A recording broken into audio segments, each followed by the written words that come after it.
If you take the modern world, where people are trying to teach you how to come in and trade actively in stocks, well, I regard that as roughly equivalent to trying to induce a bunch of young people to start off on heroin.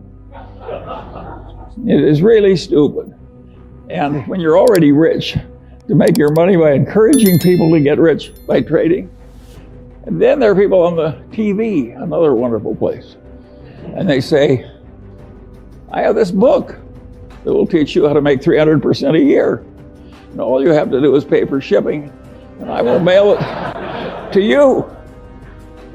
How likely is it that a person who had suddenly found a way to make 300% a year would be trying to sell books on the internet to you? And it's ridiculous. And yet, I've described modern commerce. And the people who do this all day think they're useful citizens. The advertising agents that invent the lingo.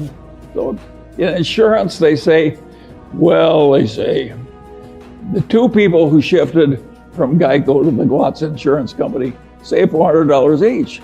What they don't tell you is there are only two such people in the whole United States, and they were both nuts. But they mislead you on purpose. And I get tired of it. And I don't think it's right that we deliberately mislead people as much as we do.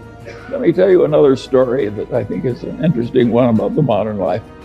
But this goes back to a different time. And this man has this wonderful horse. And it's just a marvelous horse. It's got an easy gait and good looking and everything. It just works wonderfully. But also occasionally just gets so he's dangerous and vicious and causes enormous damage and trouble and breaks arms and legs for his rider and so on. And he goes to the vet and says, what can I do about this horse? And the vet says, that's a very easy problem and I'm glad to help you. He says, what should I do? And the man says, the next time your horse is behaving well, sell it.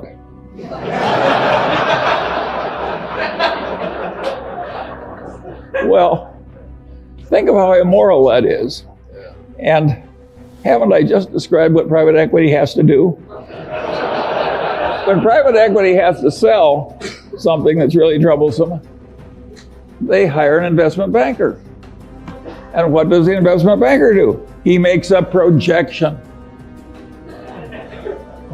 You can't, I have never seen such expertise in my whole life as is created in making projections in investment banking.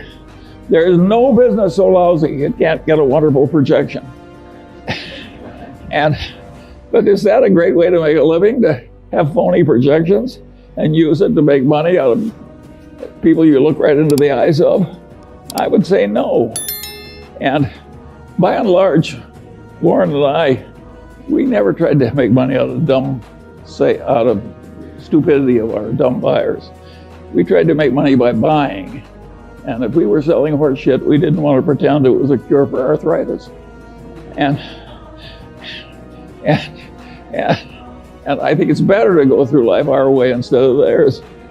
I think it's always been this way. I think there's always been chicanery. Think of the carnivals, the carny operator.